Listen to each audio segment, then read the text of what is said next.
Hi, everyone.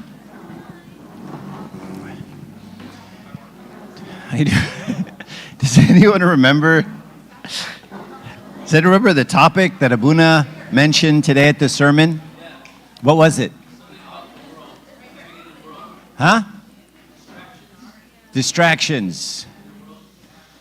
Okay. All right.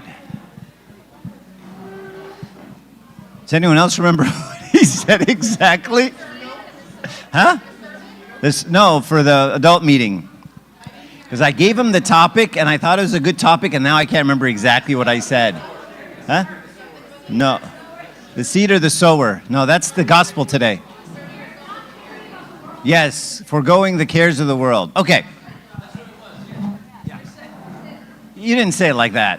When Christine said it, she said it with authority and class, pizzazz, flair.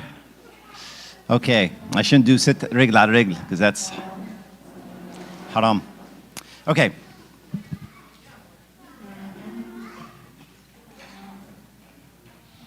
Name of the Father, the Son, the Holy Spirit, one God, amen.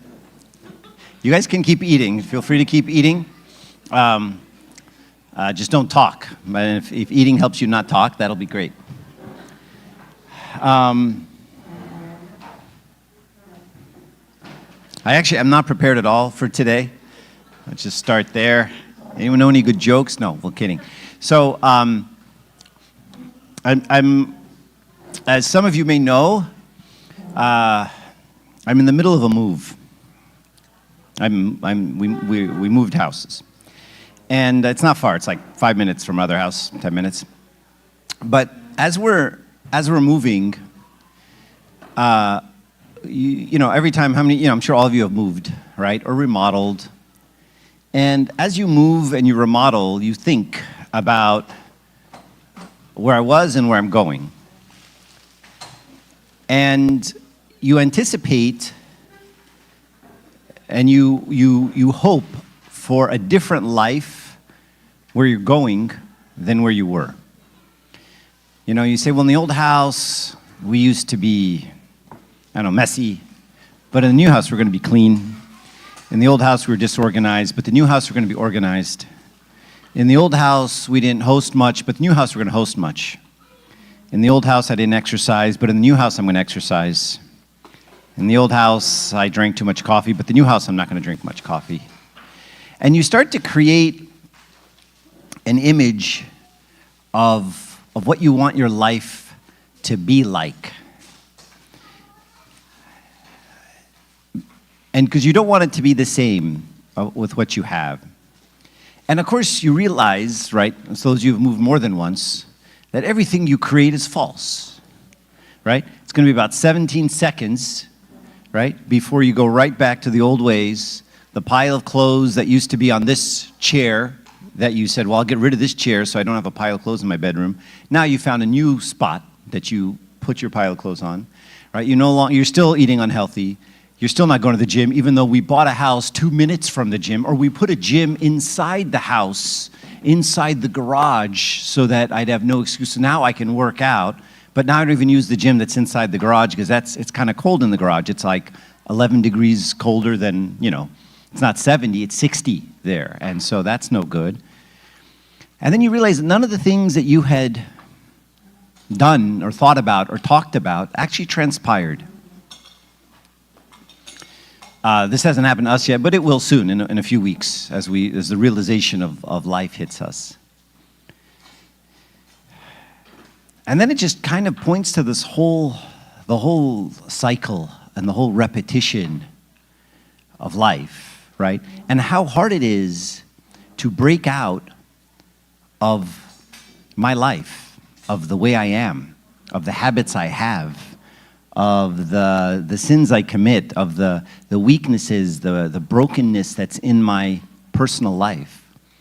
Because how many times have I tried to end that sin or that thing or be better or try to come to church more or try to do whatever, be a better spouse, be a better husband, be a better parent, be a better friend, be a better colleague, and none of it doesn't quite work. It's just we resort back to the old pattern over and over again. And so it struck me as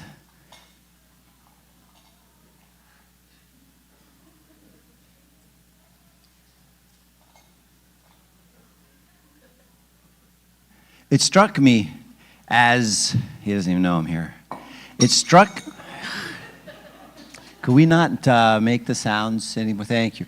So I forgot what I was going to say. What struck me? Something struck me.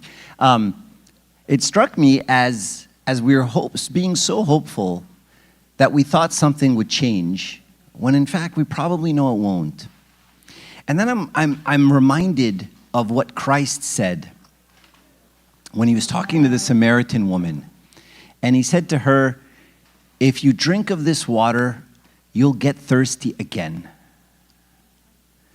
And, you know, the water from the well that she was there. And I have to say, the reaction can't be anything other than, "Thank you, Captain Obvious," right? Like, did you really have to say that? Like, if you drink from this water, you'll get thirsty again. And, okay, I just can't. Can we just, less noise? He's not paying attention to me. Okay. Huh? He can't hear me. Oh, I'm sorry. Okay, now I feel really bad. All right. That's really bad. When John Abdu was doing the rapper that one time, I could blame him. Thanks.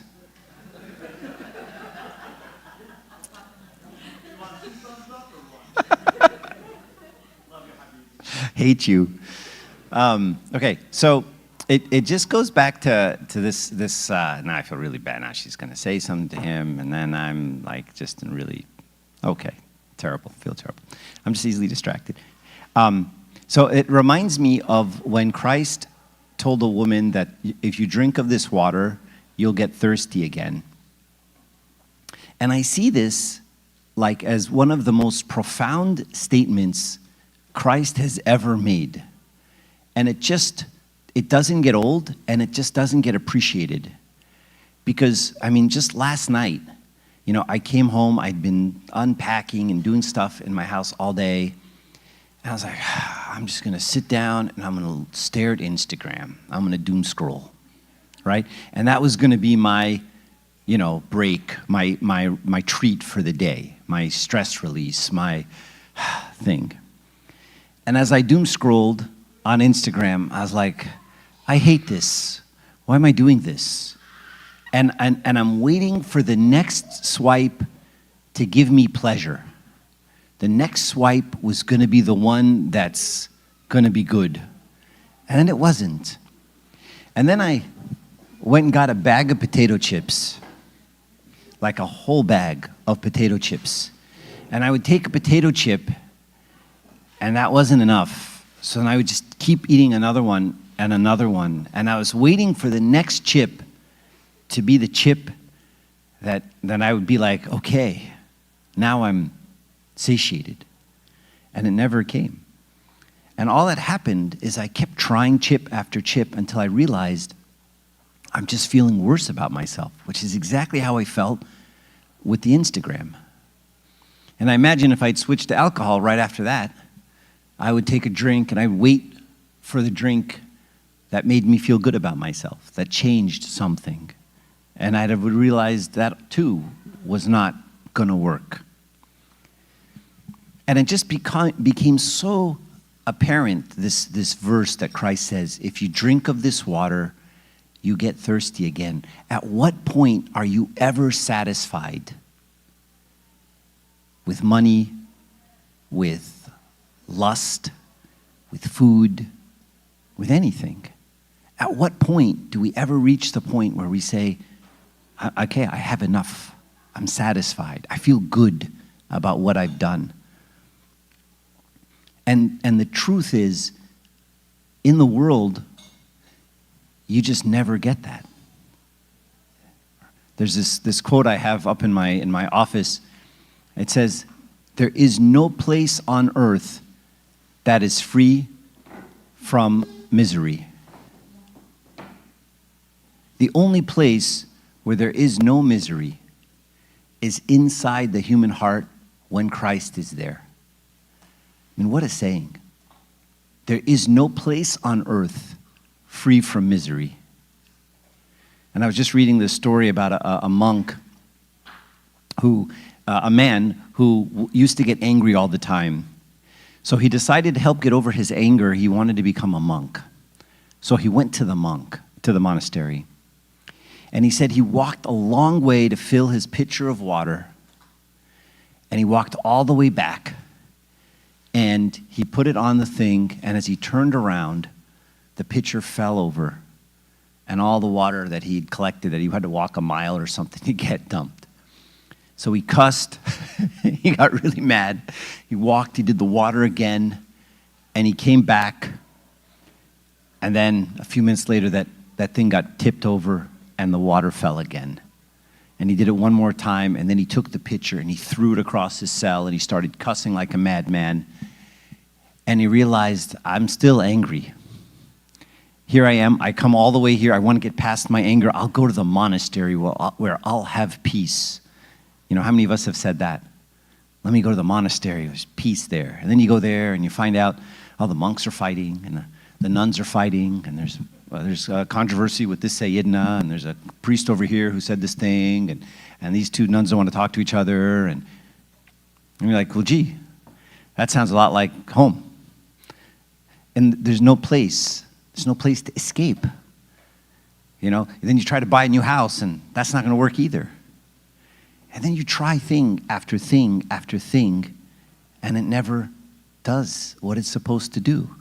And then we all, then not all of us, but then a lot of people reach this point. What's the point I'm thinking about here? We have a name for it. It's a serious one.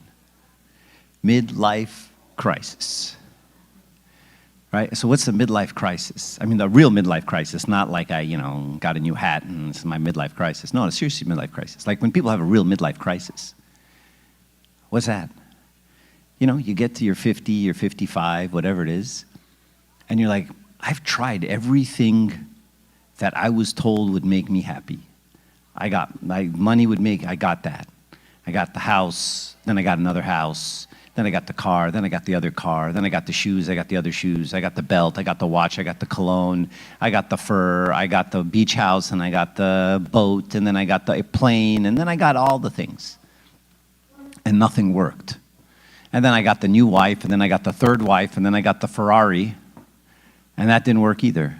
That's the male midlife crisis. Wives are too smart to get another husband. So then you have a crisis, and you're like, nothing worked. I keep drinking this water, and gee, I think Jesus was right all along. I keep getting thirsty. And no matter how much of it I drink, I'm still going to get thirsty in half an hour, 2 hours. It doesn't matter. If I drink a gallon of water right now, in a few hours, I'm going to be thirsty again. What a lesson in that small phrase that Christ says, if you drink of this water, you'll be thirsty again. And so what we find is, and you've all heard this expression, right? The infinite hole that's in us, right? Every one of us has an infinite hole, right? A longing, an emptiness, something's missing from our lives that's infinite. And that infinite hole can obviously only be filled with something infinite. And what we spend our lives doing is we fill it with finite things, materialistic things, whether it be things, money, whatever. We keep trying to fill the infinite void in our life with finite things, whether it be material things, potato chips, alcohol, guys, girls, drugs, name the thing. Travel, spas, aromatherapy, name it. Nose job, boob job, some job, name it. Right? We just keep trying. But the hole's infinite. And the sad part of all this is we just keep forgetting like our memory sucks. Every time we do it, and then, and it's only I mean, I'm like, I think I'm the oldest person in the room, maybe second. And she's talking about something else. She's not her. And it just struck me that here I am moving, and I was doing the same thing again. That I still had the same dream again. That this house would be different. And in this house, things would be like this. And my life will look like this. And I'm like, gee, are you that stupid? Are you really going to fall for it again? You think this one's the one that's going to do it, make you these other things? And I realized that we're all in the same boat. And so then when, Ayman's here with the Urban, Habibi. Is that extra Urban? Extra, wow. Careful, don't put it on the water. Yeah. Are you going to hand it out? This is Ayman, Bishop of Urban. Everybody, can you give him a hand, please?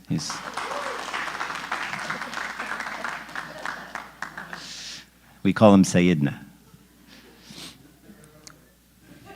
And even Urban does not make you happy. And no matter how much of it you eat, and you think the next piece will be good. No, this is all part of the talk. This is it. You're just another thing that seems good on the surface, but really isn't. Okay. He's walking in a circle. Where you go? That's my Urban, don't touch it. Anyway, so what's the solution? I depressed all of us.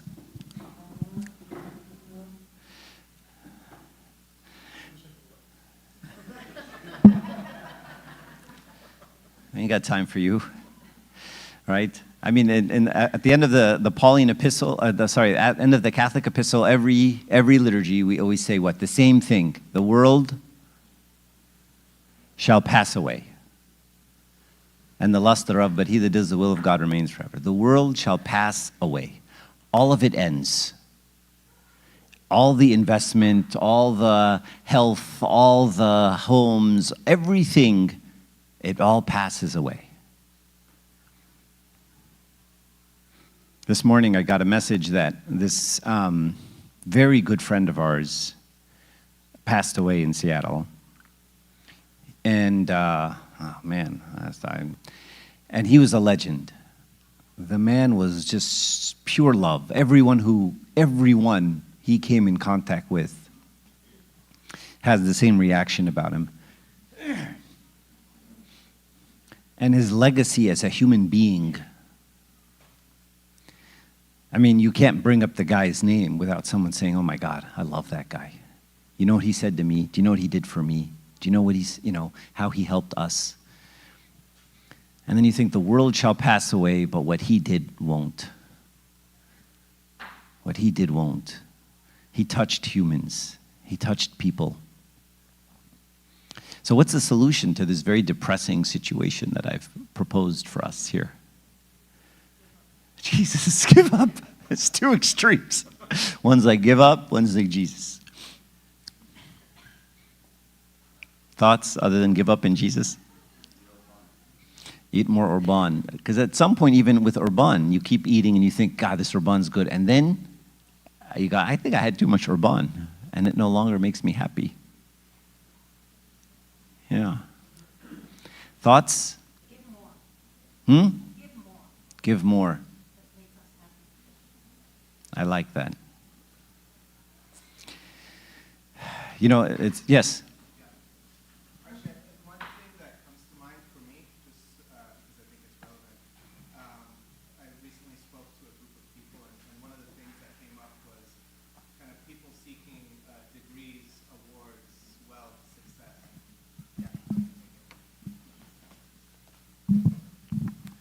And I think when you ask about the solution is not easy, but I think you could simplify it in a simple way, where I think the world kind of measures what you become, right?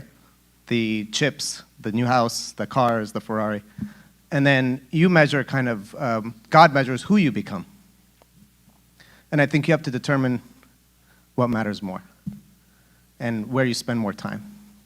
And I think if you spend more time on kind of who you become, the what you become doesn't matter, if that makes sense. I love that. Now keep it so we can. I'll keep it. You know, one of the fathers has this wonderful quote. He says, "The only thing that stands the test of time, the only thing that will last into eternity that you do on earth, the only work you do that lasts is work on the human heart, on your heart. Like that's the only thing that passes everything else you do other than work on the human heart." So, I mean, what you said reminds me of that, who you become. I love that. Other thoughts?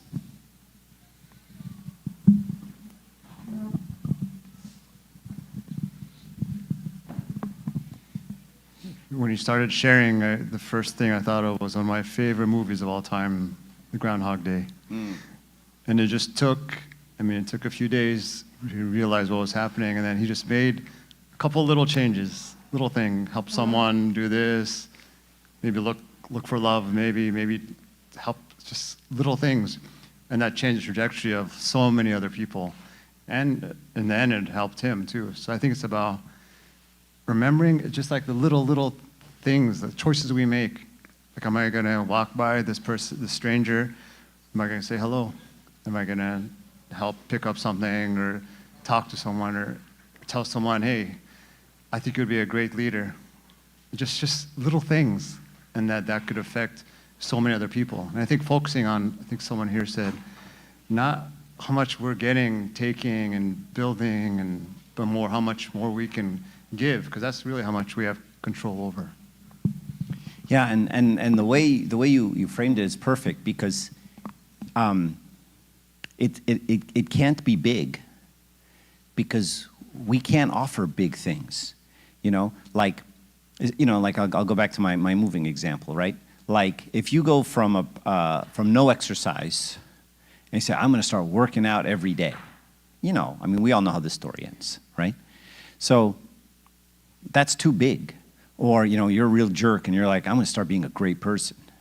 I'm going to be Mother Teresa. You're going to be Mother Teresa. You got 14 seconds before you get mad at the next person, right? So don't go for the big things. Go for the little things, and push at the margins, right? Those tiny little changes, right? Because those are the only ones you can handle and handle consistently. Even in the theology of the church, when we talk about martyrdom in the church, on the Feast of the Nowruz, we honor martyrs so much, right? And people say, well, why do we have such a big deal over martyrdom? Martyrs are the highest. We have the Saint Mary, we have the angels, and then whenever we say hymns, we list in order. So we start with Saint Mary always. We list the angels, and then martyrs are the very next level, and then monks, then theologians. And so why are martyrs so high? And you're like, well, because they gave up their life. And the church actually teaches it's not because they just gave up, not just because they gave up their life. It's because before you can give up your life, you've given up 1,000 little things first. And giving up your life is sort of the culmination, not even the culmination, it's more of the manifestation, the appearance of all the little things you've given up before you got to that point. Right? You show up and I don't want to give up a cup of coffee to go to church, and then someone says, give up your life. You're like, yeah, I don't want to give up an hour of sleep. I'm not going to give up my life, right? But the martyr has given up all these little things all along the way, such that when it got to the point where someone said, would you give up your life? He's like, well, I've given up everything else already, and God hasn't disappointed. So I like this idea of let's focus on the little places where we can make changes. Right? Every day, very consistently, and not fall into the same rut, the same promise of the world providing the pleasure, right? And yet, we keep going back to the social media, hoping it's going to do. We keep going back to the food, hoping it's going to do. We keep going back to the whatever, hoping it's going to do it, and it just never does. And at some point, Groundhog Day kicks in, right? when am I going to learn this lesson? And the water example that Jesus said is perfect, right? Like, you don't think about it, but I drink the water and I'm so satisfied, and yet here I am again, thirsty, over and over and over again. Any other comments, thoughts? Sorry, I wish I'd prepared something for you. Oh, Tony?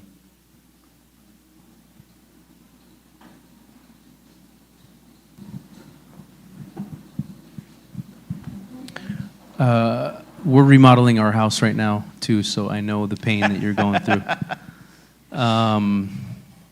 One of the things I noticed recently with this remodel, and this is like, I've done a few remodels, so like, whether it's like your office or your home or whatever, a lot of this is like a major distraction. Like, you could spend a month just planning like one wall. I'm not kidding. Like, this one wall is going to cost this much, and it's going to consume so much of my thought and energy, and the designer and this person, the contractor, and what stone and all of that stuff. It drains you, like, and it doesn't leave anything left on the bone. Like this is true of not just like a remodel of the house. This is like any of the things that you listed that like keep you thirsty. This can happen with like business, like a business project, or the next business project, or your own health. Like you mentioned health, like we have an obsession with health right now, like figuring out what I'm gonna eat and what workout and what supplements and like all the stuff. And then the amount of energy that you've placed on that thing is like more than anything you've done like in the other bucket, which is the more important bucket. Like the time that you spend tending to your own heart and your own soul, the things that you do to think of other people, the giving, all the things. So, while you do this move, it sucks you in. It draws you in for a lot of your energy, and I think it's one of the big distractions of life.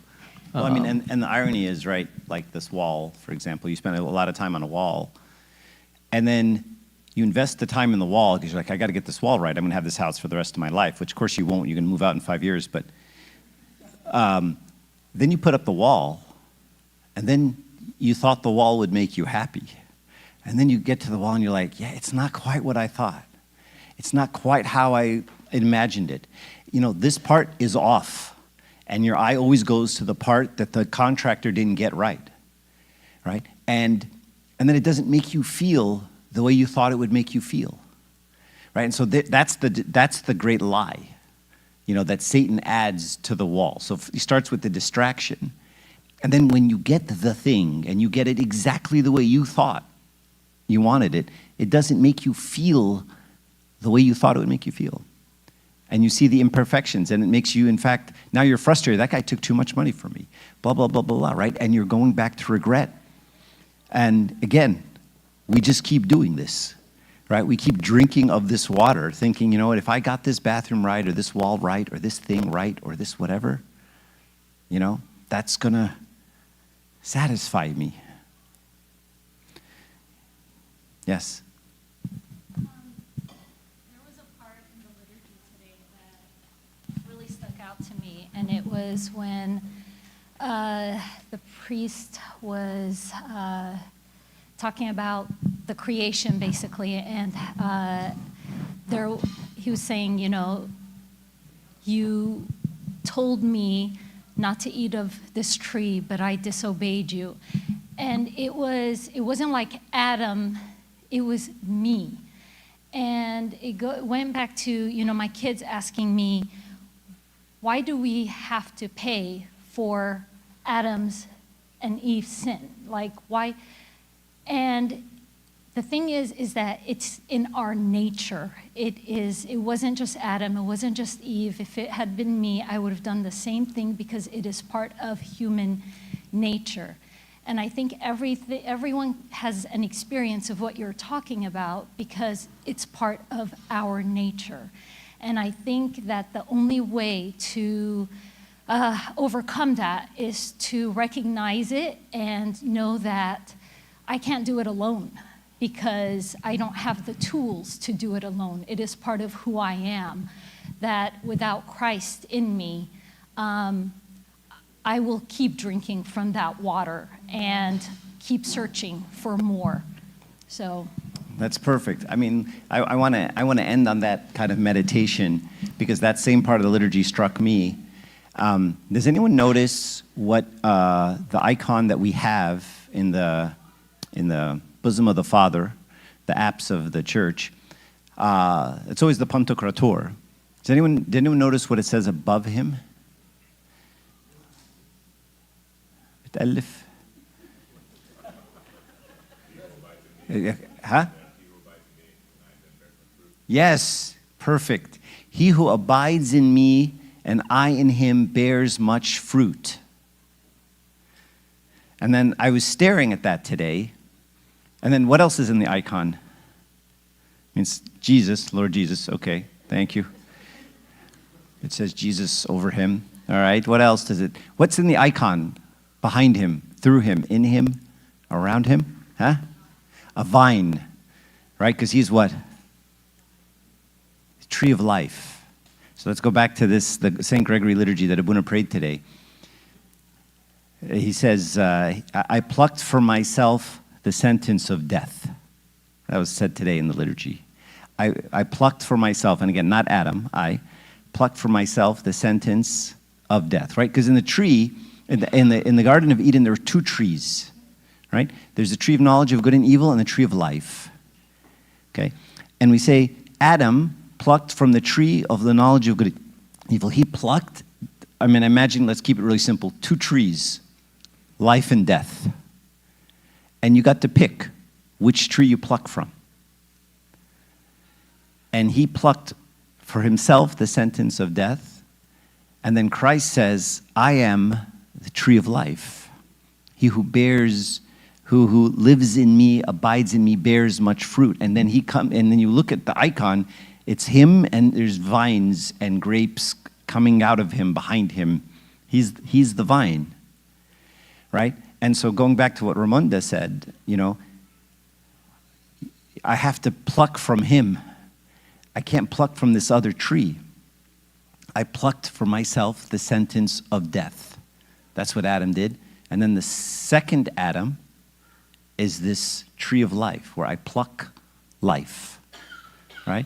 And I take him, and then I bear much fruit, right? And so Jesus again says this comment that kind of sounds, arrogant on the surface. He says, unless you abide in me, you can do nothing, right? And you're like, oh, that's pretty harsh. But it's so true, especially if you have had any experience in the spiritual life. Anyone who's tried anything in the spiritual life knows that is a true sentence. You have tried and failed so many times, right? And unless you abide in me, you can achieve nothing, right? And so that's always the answer. Not I, but Christ who strengthens me, right? And that's the sweet spot. What do? I pluck for myself the sentence of death. I'm dust. I mess it up. But when he's in me, it's a different story. Right? Thank you. Any other comments, thoughts? You want me to say something? I just thought I did. I thought I did a good job wrapping it up, actually. How many people think Tony's wrong and I did a good job? I'll turn the crowd on you, Tony. That's what I'll do. Yes. No, go ahead. Go ahead. I want you to wrap it up in the sense that, Oh. you're still going to move into the house and have a beautiful home. I'm still going to finish my remodel. We're all going to still live in the world. So, give us, the middle, the punchline. You just gave us two, You know what I mean? You all depressed didn't now, wrap it up. Tony? Sorry. Oh, there's my phone. All right, I'll wrap it up. Go ahead, Fadl. Yeah, I just want to add, just because I had a lesson recently that had a quote from Saint Isaac the Syrian, and it was no gifts remain without addition except the ones received without thanksgiving. The fool's portion is small in his eyes, and it was just emphasizing that when you always yearn for more, you're just never satisfied. And like when like the gifts begot addition, even like when you accept something to your heart, it multiplies, rather than when you are not grateful for it, it just stays stagnant. So I've just felt that it really connected I love that. to this. I love Saint Isaac the Syrian.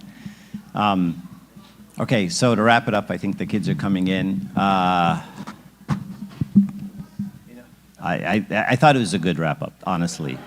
And then I pulled together comments from multiple people. I tied them all together. I thought nicely.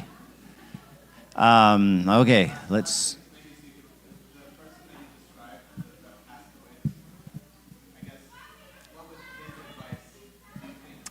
All right, that's good, Andrew. See, now that's constructive. Thanks, Andrew. Thank you. All right. My job to throw you an underhanded pitch. Like, you got to do it yourself, Marchie. With friends like this. You don't want more friends? I'm good. This is why I'm always gone. Okay. His name was Uncle Adil. Uncle Adil Andraus. Everyone, please say a prayer for him. I forgot to put his name on the altar. I think Uncle Adil had a detached spirit. He lived in the world, but not consumed by it. And he put it in its proper place and perspective. You know, very little fazed him. Very little bothered him. You know, no matter what it was, he would always just smile and go, it's okay, it's gonna be fine. And he just had this perspective. And I think the perspective he had came about because of his faith. So I'll wrap it up by saying, you know, Abuna Duwid Lemay has this wonderful meditation. He says, you know, 3 times a day, or sorry, once a day, 10 minutes a day, look up at the sky and think 3 things. This is where I came from. This is where I'm going. And what do you think the people in the sky think right now of my really big problem? Okay? And I'll focus on this last one because I think that's the most practical one. I'm going through whatever. I've got a big wall to build. I got a house to move into, a problem, a kid who's sick, an issue at work. What are the people in heaven, if they could talk back to me, what would they say to me right now? What would my grandfather, parent, uncle, someone who's gone before me, if he could peer back into earth from sitting where he is, what would he say to me at that moment? And imagine his advice or her advice. And that, I think, helps give us a perspective continuously while we're in the world that this isn't the end. This isn't it. You know, if I get the wall wrong, I got the wall wrong. You know, if this doesn't happen, I don't get the promotion. I didn't get the promotion because there's another world, you know, and I'm sure someone on the other side is going to be looking at you like, really, bro, you're worried about the wall, you know? And he's going to give us that perspective. So I would say, obviously, we live in the world. We have the problems. We have all the things. We got to do all this stuff. Try to pull that perspective back in every once in a while. What would someone on the other side say to me? Someone I love dearly. If they can come back and give me a piece of advice, what would they say? I think that's what. Is that good? Did I wrap that up?